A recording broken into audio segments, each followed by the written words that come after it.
right, when we left off, we were talking about working on the Peanut specials with Bill Melendez. Walk me through the actual stages in the production of one of these specials. What was the process? The process was that Bill would get together with Charles Schulz and come up with a story. And then Bill would come back and he'd do the storyboard. And he'd actually do the story. They would come up with a premise, and so Bill would actually develop the story and the storyboard. And then Schulz would make whatever corrections, and Bill would come back and finish it, and they'd do a recording using actual little kids, and to keep the youthful exuberance in there, the voices. And so then once I got a soundtrack, then I started breaking it down into scenes, and I would time it all out, time out the whole picture on bar sheets, which you actually can go through and time the action down to each frame, and with the dialogue and the action, and even put in sound effects just on the bar sheets. And so once I timed out the show, then I would go through individual scene by scene. In the meantime, a layout person would have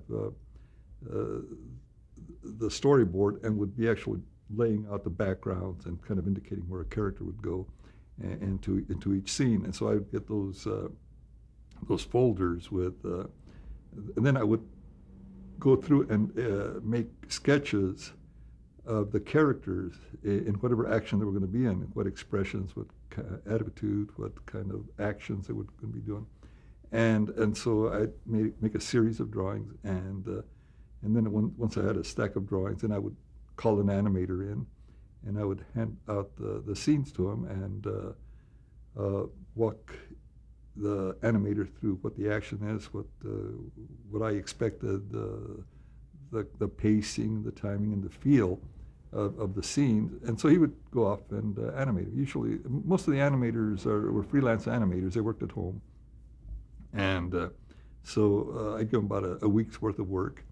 And then, so I had like about maybe 4, 5, 6 animators per half hour. And so just keeping me busy. And so, so that's the way, just go through the whole picture, just go to the very end. And just time every scene out, and make the drawings, and work with the animators. And in the meantime, I'm also working with the musicians, trying to go through the story and where kind of moods the music would be in, and how what kind of feeling you want. If there's going to be a song, where the song would be in, and what the song would say, and that kind of thing. So, and then once the animator brought his scenes back, pencil sketches, an assistant would clean them up and do the in-betweens. Then we'd do a pencil test, and we'd look at Bill and I would look at the action and see if it's flowing right. We'd make changes, give it back to the animator. And so we'd keep adding each scene onto the reel so that we could see how the whole picture was coming out in continuity. So, and then finally we got, but once the action of each scene was approved, then we would send it over to the ink and paint department to be the drawings, so that they can be inked and painted and onto cells, onto celluloid. And then at that same time, there would be backgrounds being made that behind the characters, and painting the world that they live in, and so then at the very end, everything comes in, and it goes to camera, and the cameraman then, based on the animator's exposure sheet, he exposes each drawing based on the way the animator planned the sequence of drawings. And so combining the background and the different layers of characters, there's one or there's 5 characters, so they're all photographed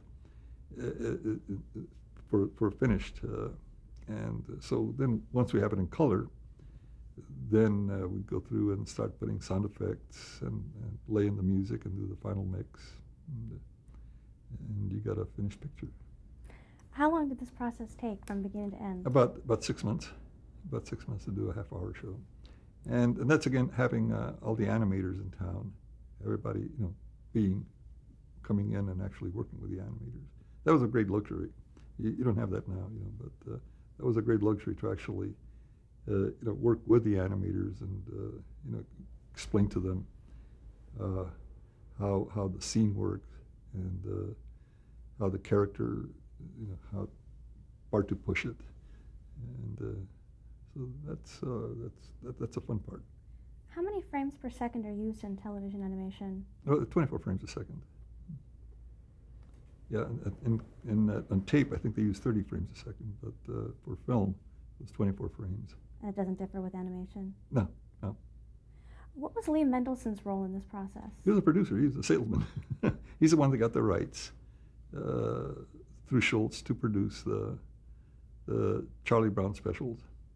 And then he partnered with Bill Melendez to actually produce the animation. And so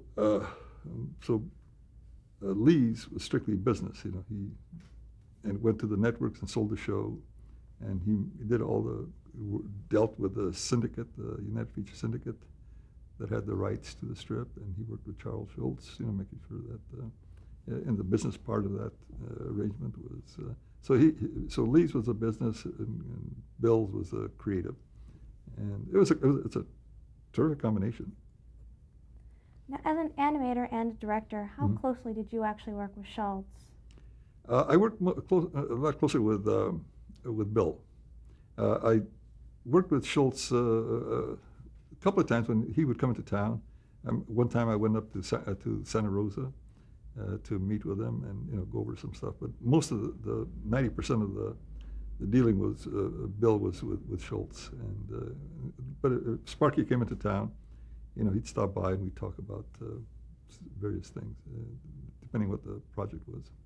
Describe Charles Schultz. Again, he was a gentleman. He was the cartoonist that every other cartoonist wanted to be, because of success. Because the thing that made him unique, I think, is that he did everything himself. Those ideas for the strips were all his. The drawings, the rough drawings he made, he cleaned up his own drawings. He did his own lettering. Whereas a lot of other cartoonists, comic strips, they'll have somebody they might sketch in the drawings in blue, and they might have somebody come in and clean them up in ink, and have somebody else do the lettering. And they might have a writer, gag man, to do a story or continuity or whatever. But Sparky did everything himself. He didn't want to take ideas from somebody else. So, people always give me, "Hey, Sparky, why don't you do this with the character? Why don't you do that?" So it'd be very nice. I say, "Yeah, that's a good idea," but never used. Only because they were his characters. It was part of him, and so that's what made it so unique. I think that's what made it. They're still printing them. They're still in the paper, and those are more classic characters that are going to be around for a long time. What were some of the rules that he imposed on his characters being animated? Stay close to the drawings. He was so protective of those drawings. The character, the model sheets. You have to stay on character. That was. Those are his kids. Those are his babies, and so you have to treat them with respect. And so you just had to stay within the confines of each character. Have any of the characters gained greater or lesser focus as the specials have gone on through the years? I think Snoopy's role was greatly expanded, and because we had more fun with him, because you could really animate him. When he's playing tennis, whether he's the World War I ace, no matter what he is, you can have fun with them. You can actually move them around and get all these kind of expressions and push them. Why do you think the themes from the Peanut specials have resonated so deeply with viewers? Because I think they're honest themes. I mean, because Sparky was a very spiritual person, and he had this kind of a middle America feel for what the public likes. Walt Disney did too. With Middle America, I mean, they connect with the average person's feelings, and people relate to that, and so it's no big secret. I mean, he didn't try to be anything other than himself, and he stayed. That's why he wouldn't take any ideas from anybody else. He just wanted to do what he thought worked, and it worked wonderfully. Which one is your favorite Peanut special? Oh gosh, there's I don't know. There's several. Kind of like the one. What was it? I forget the name of it. Where Snoopy's playing tennis. I mean, there was some great animation in that Bill Littlejohn did. He was a great animator. He still is. He's still around. He's probably about 90 years old. I think he's still picking up from Bill Melendez. And there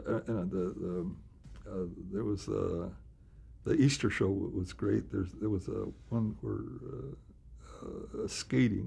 ice skating, that we actually had some live-action ice skaters. Sparky's daughter do some routine, and that I used as a guide for having Peppermint Patty skate. And so those are challenges to me that I enjoy creatively, to making it work from a live action to actually, it's a cartoon doing it, but it's but to me it worked kind of flawlessly. It had a nice transition there. Now, when did you leave Bill Melendez Productions? I left at the end of '83. And what were your plans? And what happened was, I'd been in the business for quite a few years, since '55, and I'd accomplished almost everything I'd wanted to do. I'd animated, I directed, and there was still one thing that I hadn't done, and I'd always wanted to have my own little studio, to just do the kind of things that I would like to do, and call my own shots, and just have my own little studio. And I was 53 years old then, and I figured in 12 years I'm going to be retiring, and if I don't do anything now, I'll never know what it would feel like. I would hate to be 65 years old and look back and say, I wonder what would have happened, and not know. So I figured, well, if I do it now, if I fail, if it doesn't work out, well, at least I can go back and get a job, doing something else. But at least I'll know that I tried. I don't think I could get to be 65 and know that I hadn't tried. So anyway, it was a great job working with Bill and everything. But so I quit and opened up my little studio, Film Roman, in January of '84. And so then my first job was at Garfield. Lee Mendelson says, we have this, I've got this Garfield special, and it says, would you be interested in doing it? I says, yeah, that's the reason I'm going into my own. And so he says, well, let me get the approvals from the network, from the syndicate, from Jim Davis, and see if they're willing to let you do it. So, because I had no track record as a producer. I had track record as a director and everything. But when you're actually in charge of the delivery, of the actual production and delivery, that's a different thing. So anyway, he came back to me and says, you've been approved, just work out a budget. And so that was the first project we did, was Garfield in the Rough. And it was a half-hour special for CBS, and I worked out a budget, and so we did it on schedule, we did it on budget, and it won an Emmy, the very first thing. So after that, I got all the rights to do all the Garfields after that, and. Now, hadn't you also worked on some Garfield specials with Melendez? Yeah, the first two were done there, and there was some, I don't know whether, but it didn't work out because of political things within the studio, and so it was just a thing that me going off, and was an opportunity for Lee to actually have them done, and it just the timing was right. So anyway, because in fact I directed both of the ones that there was Garfield on the Town and Here Comes Garfield, and so. But after that, the first one, then we were doing for the next 3 or 4 years. But next 3 years we were doing maybe 1 or 2 half-hour specials a year. And so, man, I had this great thing, for had a nice little studio, and we're doing these shows that were being very well received, and then all of a sudden, CBS wanted Garfield for Saturday morning, and so Lee, sold the show to Judy Price at CBS. So we went from doing in 88, we went from doing 1 or 2 half hours a year to doing 13 half hours. So we grew, and then the 88, 89 season, Garfield was the #1 show on Saturday morning. So Judy said, well, let's make Garfield an hour. So all of a sudden we're doing 26. So we started growing, and then Fox came in. The new network came in, and so we created a show for them, Bobby's World. Well, now before we get to that, there's still some things I wanted to ask you about working on the Garfield specials. Sure. Talk about working with Jim Davis. Again, I love working with creators like Jim Davis and Charles Schulz, and at MGM I'd work with Walt Kelly on Pogo, and because these they're creators, and they know their characters, and the challenge for someone like me is to capture their vision on the screen, because they have a character that has been accepted by the public. I mean, the reason you're doing the show is because there's a demand for it, and you have to live up to certain expectations. Most importantly, the creator, which with Jim Davis or Charles Schulz, whoever the creator is, and so to me it's a great challenge, is to work with creators like that have this vision for this character and make it work on the screen. What was his vision for the Garfield character on television? Well, again, when going to a half-hour special, you're telling a story, and which is half-hour story. Whereas usually a comic strip artist deals with 4 panels every day, but here all of a sudden you have to develop a story. There's emotions, there's conflict, there's whatever else. You want it to me, there's interactions between a lot of things. So you're telling a story for 20, 25 minutes, somewhere there. And you're trying to keep that story moving and interesting and the characters compelling. And that's the difference. Whereas on a daily basis, you're just, the people reading the paper, they get that and they're off into something else. So it's a different challenge. Whereas on television, you're hooked in front of a TV set for half an hour. So there's different challenges and different ways of meeting those challenges. Did Davis write the scripts for the specials? Yeah, yeah, for the specials. Yeah, he did all the stories, And he did the storyboards also. I mean, he loves animation, and to him this was a tremendous opportunity to, go beyond. Because I think he also has this love for animation, and this was an opportunity for him to be involved in the actual production. So in his studio in Muncie, he and his team would come up with a story and do the storyboard, and I would get the board from him, and then we'd record it here in town, and then I'd assemble the team, and we'd churn out a whole half hour.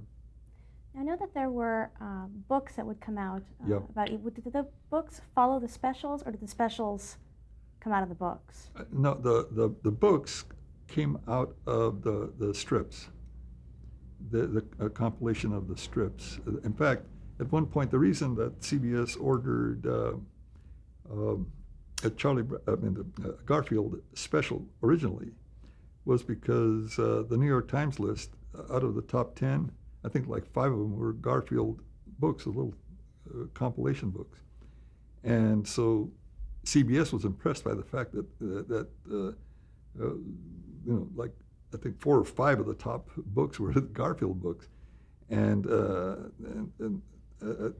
so I think the New York Times after that they eliminated those kind of books from being part of that list, but that's and then they did do books based on the specials later, but those came based on the story, and those came afterwards. But the things that sold the original specials and the original series were the comic strips and those books, that they were so popular, so many being sold. There was an audience out there already. How would you describe the character of Garfield? And again, I think this is the fun part for me is that here's a cat that he's fat, lazy. He's an anti-hero, really. He's selfish. The world revolves around him. Everything has to be done according to his schedule, that kind of thing. And of course, nothing, especially once we got into the series, nothing always works the way he wanted it. And so it's fun, bringing this out. And again, there's several things in defining the character, because a comic strip, it's just visual. In animation, all of a sudden it's got a voice. What does Garfield sound like? What does he really sound like? And so again, getting Lorenzo Music to do the voice defined him. I mean, you couldn't have asked for a better voice to portray Garfield, because it just blended in so well, and so that to me is a fun part of bringing all these different elements together to define the character and to tell the story. Were you involved in hiring, or I should say casting, Lorenzo Music? That was done. I was part of the team. I sat in on the thing, but it was mostly Lee and Bill. But I remember I sat in on the auditions of all the people coming in, to audition. And when Lorenzo came in, that's it. That's it. That's we don't have to listen to anymore, because right away in our minds, he talked to Garfield. Describe Lorenzo Music. He was to me he was a very talented guy. He had a great background as a writer in live action, and he was Carlton the Doorman on the Rhoda Show, and he's a director, he's a writer. He had a great background in live action, but doing voiceover, I think he really enjoyed that, because I think he quit doing everything else, just once he started doing Garfield, because that more or less kind of was very satisfying to him. But he was just kind of a. He didn't like to be photographed. He had a publicity photo of himself that whenever anybody wanted a picture of him, and he's got this big cup of coffee, like he's drinking out of it, and all you see is like his eyes, and he's wearing a hat, and so you don't see too much of him. And so he didn't want anybody to really recognize him, I guess, in public or whatever. But he was a real nice guy. He was very talented because he picked up the nuances. And that to me is when you're doing voices, that's what you need, the little nuances in the character. How long did you work on Garfield projects? Oh gosh, till because we did not only the specials, we did maybe 10 Garfield specials. I did some commercials on Embassy Suites that I directed myself, And then the series, we did like about, 132 half hours of Garfield. So that's a lot. And they're still running, I think. Right now they're running on Nickelodeon. But yeah, Garfield's always going to be around. Well, now before we move on to some of your other projects, I'd like to go back to Film Roman and talk about the company side of all of this. How did you manage to balance the creative and the administrative duties in running this company? Yeah, that's a real good question. What happened was that once we sold Garfield to Saturday Morning, I had to decide whether I was going to be a director or a businessman. And it was an opportunity because I felt that I could always hire people that I knew, that I worked with, that I trusted, to carry on in the directing and doing other parts of the things that I was doing. And so I started taking a more active role in okay, I'm not a businessman. I didn't go to business school. I went to art school.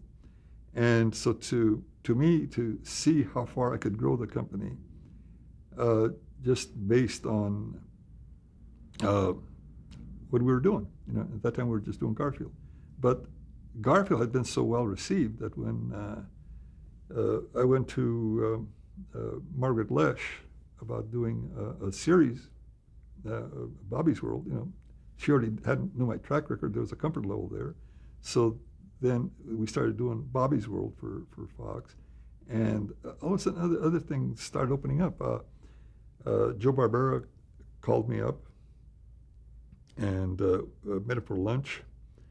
And he asked me, he says, would you be interested in producing and directing a Tom and Jerry movie? I said, yeah, I would love to. Those are classic characters. I would love to do that. And so he says, well, Hanna-Barbera is not interested in doing it.